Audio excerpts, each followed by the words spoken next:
अस्सलाम वालेकुम dear student, कैसे हैं? उम्मीद है आप खैरियत से होंगे। इस वीकेंड के अंदर हमने कुछ सिलेबस डिज़ाइन किया था चैप्टर नंबर 5 का, यूनिट नंबर 5 का, और कल संडे भी है। कोशिश करें सभी स्टूडेंट्स कुछ टाइम निकालें और टेस्ट की अच्छे तरीके से प्रिपरेशन करें। डियर स्टूडेंट, जब हम शॉर्ट क्वेश्चन की बात करते हैं, हमारा जो पूरे वीकेंड का जो सिलेबस था जिसको हमने डिज़ाइन किया होता है, उसमें से हमने कुछ शॉर्ट क्वेश्चन खुद भी निकाले होते हैं। कुछ शॉर्ट क्वेश्चन कोशिश किया करें जब आप प्रोग्राम चैप्टर को थारोली रीड कर रहे होते हैं, आर्टिकल को थारोली रीड कर रहे होते हैं, आप ख़ुद भी उसमें से क्वेश्चन बनाया करें।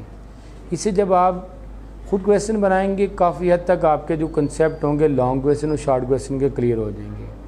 हमारा जो फर्स्ट आर्टिकल था जो हम इस वीकेंड के अंदर हमने डिज़ाइन किया था, जिसमें हमने सर्वे के बारे में पढ़ा था और डाटा जब हम प्रिपरेशन कर रहे थे उसकी इम्पोर्टेंस क्या होती है। अब सर्वे के बारे में क्या होता है, डिफरेंट किस्म के सर्वेस किए जा सकते हैं जिसमें डाटा को हम कलेक्ट करते हैं। सर्वे के ज़रिए डाटा को कलेक्ट करने के लिए डिफरेंट मेथड भी यूज़ होते हैं, जिसमें फर्स्ट वन जो मेथड्स होता है आप फेस टू फेस कम्युनिकेशन कर लें, सेकंड वन आप इंटरव्यू से डाटा को कलेक्ट कर लें, थर्ड वन क्या काम कर सकते हैं, ऑनलाइन करवा सकते हैं, ऑनलाइन फॉर्म्स हो सकता है, आप टेलीफोन के ज़रिए भी डाटा को कलेक्ट कर सकते हैं, जिससे आपको अंदाज़ा हो जाता है कि हमारा सर्वे किस किस्म का कामयाब हुआ है। सेकंड वन, जब हम डाटा की कलेक्शन करते हैं तो जो कॉमन मेथड्स होते हैं डाटा को कलेक्ट करने के लिए जो हम प्रोग्रामिंग कर रहे होते हैं, तो उसमें फ़र्स्ट वन जो होता है उसकी सर्वे होता है, सेकंड वन ऑब्जर्वेशन होती है, थर्ड वन जिसका एक्सपेरिमेंट्स होता है। ये तीन कॉमन मेथड्स होते हैं डाटा को कलेक्ट करने के लिए। और उसके बाद हमने डाटा को, जब आप डाटा को कलेक्ट कर लेते हैं, उसके बाद जो हमारा जो आर्टिकल आता है, जब आप डाटा को कलेक्ट करें फिर हम डाटा को क्लीन करना पड़ जाता है। डाटा की प्रिपरेशन करने के लिए हमें क्या काम करना पड़ेगा, उसको क्लीन करना पड़ेगा। अब जब हम क्लीन की बात करते हैं, इसमें भी डिफरेंट किस्म के आर्टिकल आ जाते हैं। जब आप डिविजन डाटा को क्लीन कर रहे होते हैं तो उसमें क्या काम करेंगे, फर्स्ट वन डाटा जो डुप्लीकेट डाटा होता है उसको रिमूव करते हैं, सेकेंड वन जो होता है उसके अंदर मिसिंग वैल्यूज़ को ख़त्म करते हैं, उसको फिल करना पड़ेगा। थर्ड वन जो होता है जिसमें जब आप डाटा को दो चीज़ें कर लेते हैं, बाज़ का तो होता है अब ऐसा डाटा को रिमूव भी नहीं कर सकते, फिर हम क्या काम करते हैं, उस डाटा को हम लोग उसको हाईलाइट कर लेते हैं, फ्लैगिंग करवा लेते हैं। इस तरीके से हमारा मिसिंग डाटा जो होता है उसको हम ख़त्म हो जाता है और हमारा डाटा क्लीन हो जाता है। इस क्लीनिंग के बाद हमारा उसके अंदर भी हमने शॉर्ट क्वेश्चन डिज़ाइन किए हैं जिसमें हमने क्लीनिंग डाटा के बारे में आंसर यूर विद एग्जांपल के साथ है। थर्ड वन हम डाटा हैंडलिंग के बारे में, बिफोर जब आप डाटा को एनालिसिस करते हैं उसमें डाटा हैंडलिंग को भी मैनेज किया जाता है। उसके बाद हमारा जो आप नेक्स्ट स्टेप्स होता है जो इसमें इन्वॉल्व होता है, उसमें आपके पास डाटा की जो प्रिपरेशन होती है, डाटा को कौन कौन से स्टेप्स होते हैं, उसमें जब आप डाटा की मिसिंग वैल्यूज़ होती है उसमें इवोल्यूशन होता है, और उसके बाद डाटा को क्लीन करने के लिए डाटा की ट्रांसफॉर्मेशन ज़रूरी होती है। जब हम डाटा को ट्रांसमिशन करवा रहे होते हैं डियर स्टूडेंट, फिर हमारे पास उसके स्टैटिकल मॉडल बनाना पड़ता है, और स्टैटिकल मॉडल में हम क्या काम करते हैं, उसको डाटा को प्योरीफाई कर रहे होते हैं। जब डाटा क्लीन होता है, अगर नेक्स्ट स्टेप होता है हमारे डाटा को उसके स्टैटिकल मॉडल बनाते हैं। और स्टैटिकल मॉडल बनाने के लिए हमारे पास जो होता है फर्स्ट वन जो होता है उसके अंदर हम डाटा के लिए भी डाटा कलेक्ट करते हैं। डाटा कलेक्ट करने के बाद हम क्या काम करेंगे, डाटा कलेक्ट करने के बाद हम डाटा को उसके अंदर डाटा की कोडिंग करना शुरू करेंगे। कोडिंग करने के लिए हमारे पास दो तरह के एल्गोरिथम इस्तेमाल होते हैं, एक लीनियर रिग्रेशन एल्गोरिथम इस्तेमाल होता है, और सेकंड वन जो होता है हमारे पास जो होता है वो जस्ट जो होता है हमारे पास रिग्रेशन जो एल्गोरिथम इस्तेमाल होता है।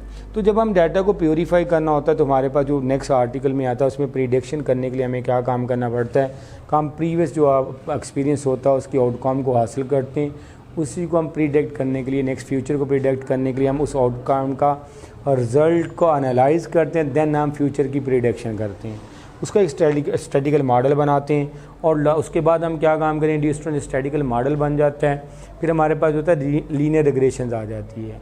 ये स्टैटिकल मॉडल को डेवलप करने के लिए इस्तेमाल होता है।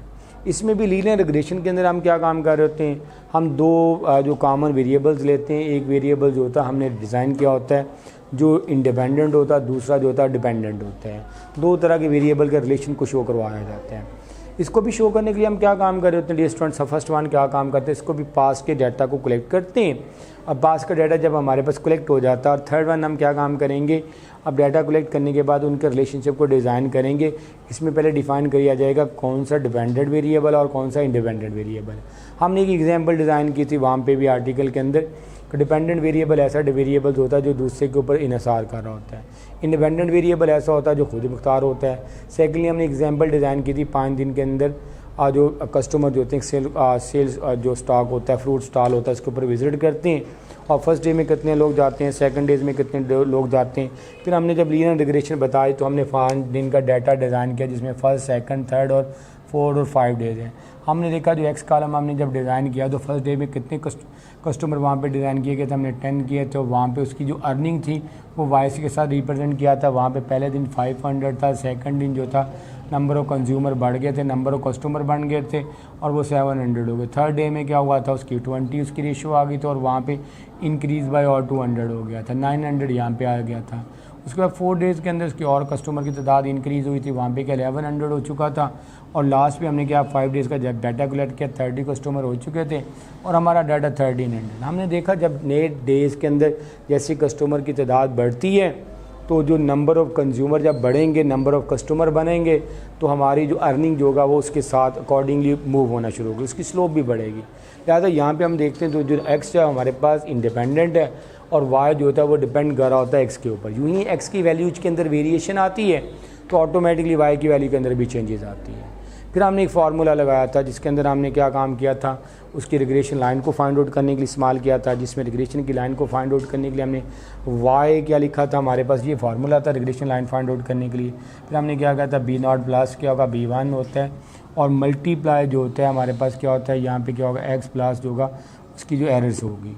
ये हमारे पास फार्मूला था। एक वाई क्या होता है, ये डिपेंडेंट वेरिएबल्स होता है और ये उसकी स्टार्टिंग वैल्यू होती है, ये इसकी स्लोप चेंजेस वैल्यूज़ होती है और ये हमारे पास क्या होता है एरर फाइंड आउट करने के लिए इस्तेमाल होता है। जिसमें हम क्या काम करते हैं, जब एरर को फाइंड आउट कर रहे होते हैं हम क्या काम करते हैं, प्रिडिक्ट वैल्यूज़ को उसमें से एक्चुअल वैल्यू को फाइंड आउट जो कही होती है उसको सबट्रैक्ट करवा देते हैं, हमारे पास एरर्स वैल्यूज़ आ जाती है।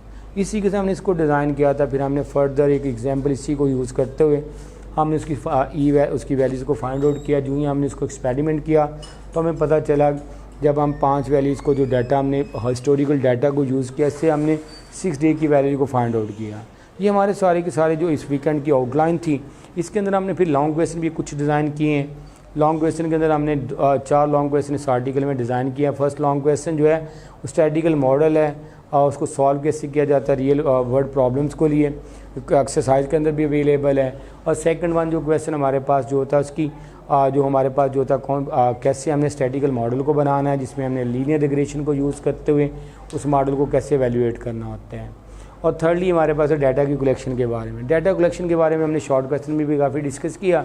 डाटा कलेक्शन मेथड 3 तरह के होते हैं। फर्स्ट वन जो होता है सर्वे होता है, सेकंड वन डियर वन जो होता है वो हमारे पास ऑब्जर्वेशन होता है, थर्ड वन जो होता है हमारे पास एक्सपेरिमेंट होता है। ये 3 तरह से डाटा कलेक्ट किया जाता है। और लास्ट में हम क्या काम करेंगे, जो हमारे पास जो आर्टिकल में आता है कि डाटा की ट्रांसफॉर्मेशन क्या होती है और उसके बाद हमने क्या किया था इसमें जो डाटा को कलेक्ट करने और जो मिसिंग डाटा होता है उसको हैंडल करने के लिए कितने तरीक़ेकार होते हैं। हमने वहाँ भी पढ़ा था जब आप डाटा को क्लीन कर लेते हैं और नेक्स्ट जो प्रोसेस होता है डाटा की ट्रांसफॉर्मेशन का होता है। जिसमें जब आप डाटा को ट्रांसमिशन करवा रहे होते हैं इसमें फिर हमने फर्स्ट वन क्या काम करता है, डाटा को जब क्लीन कर रहे होते हैं मिसिंग डाटा को हैंडल करना है। उसके लिए हमने 2-3 तरीक़ेकार मैनेज किए थे। फर्स्ट वन जिसमें डाटा आपका मिसिंग आ रहा है उस रिकॉर्ड को ही डिलीट कर दो, उस रो को डिलीट कर दो। सेकंड वन हमने कहा था, सेकंड ऑप्शन हमारे पास ये होता है आप एवरेज डाटा को उसमें ऐड करवा दें। एवरेज डाटा कैसे फाइंड आउट करेंगे, फर्स्ट वन क्या काम करेंगे, क्लास के जितना भी डाटा होगा उसको कलेक्ट करेंगे और उसको हम क्या काम करें उसके नंबर ऑफ़ स्टूडेंट पर डिवाइड करेंगे, जो एवरेज नंबर्स आएंगे वो उससे फिल करवा देंगे। और अदर ऑप्शन भी होता है जो कॉमन बच्चों के नंबर ले रहे होते हैं, जो कॉमन जो उसका सिमिलर टास्क आ रहा होता है वही उसको एज अ फिल डाटा करवा लें। थर्ड वन सेकंड वन जो होता है ये आप अगर आप ऐसा नहीं कर सकते तो फिर आप क्या काम करेंगे, आप उसका जो इनकम्प्लीट डाटा होता है उसको हाईलाइट करवा दें, उसको फ्लैगिंग करवा दें, ताकि रिसर्चर जो होगा जो एनालाइजर जो होगा उसको पता चल जाएगा ये डाटा जो है इनकम्प्लीट है, उसके अकॉर्डिंगली उसके मुताबिक वो मैनेज कर लेगा।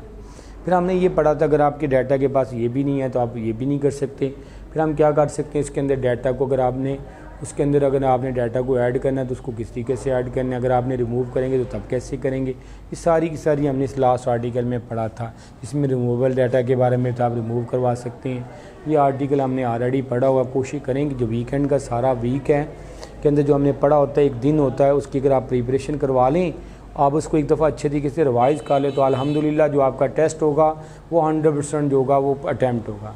कोशिश करें सभी स्टूडेंट इसको देखें और अगर जो बच्चे नहीं देख रहे हो तो उनको भी कहें कि इसको एक दफ़ा आप लॉगिन करें, आप ओपन करें ताकि जो वीकेंड में आपने पढ़ा होता है एक दफ़ा रिवाइज़ हो जाए। ओके भी, अल्लाह हाफिज़, टेक केयर।